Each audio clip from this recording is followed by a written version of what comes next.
আসসালামু আলাইকুম ওয়া রাহমাতুল্লাহ। প্রিয় শ্রোতা বন্ধুরা, আশা করছি আল্লাহ তাআলার অশেষ রহমতে আপনারা সবাই ভালো আছেন।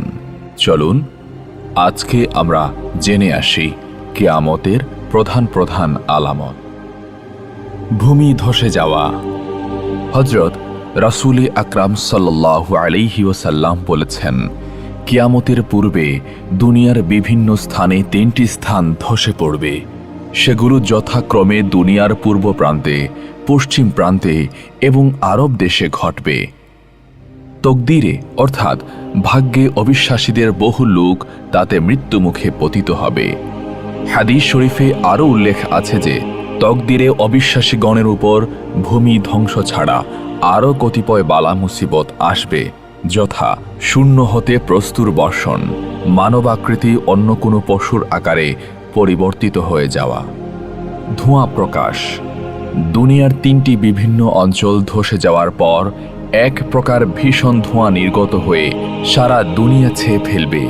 হযরত রাসূল আকরাম সাল্লাল্লাহু আলাইহি ওয়াসাল্লাম বলেছেন, এই ধোঁয়া সারা দুনিয়ায় ছড়িয়ে পড়বে এবং 40 দিন পর্যন্ত দুনিয়াকে অন্ধকারে আচ্ছন্ন করে রাখবে। তাতে দুনিয়ার প্রায় সকলেই বিবিধ রোগে আক্রান্ত হবে। মুসলমানদের সর্দি, কাশি, মাথা ধরা প্রভৃতি সামান্য অসুখ হবে, কিন্তু কাফের ও মুশরিকগণ এতে অচেতন হয়ে পড়বে।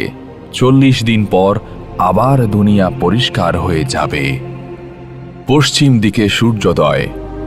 হঠাৎ একবার জিলহজ মাসের 10 তারিখ দিবাগত রাত্রে এত অধিক দীর্ঘ হবে যে শিশুগণ নিদ্রা থেকে উঠে জেগে ছটফট করতে থাকবে।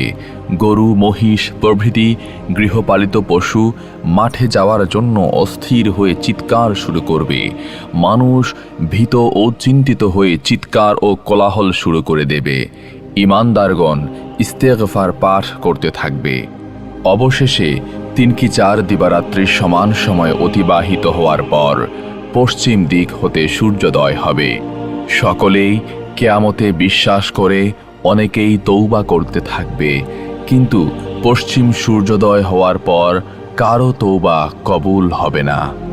এরপর হতে আবার স্বাভাবিকভাবে পূর্ব দিক হতে সূর্য উদিত হতে থাকবে।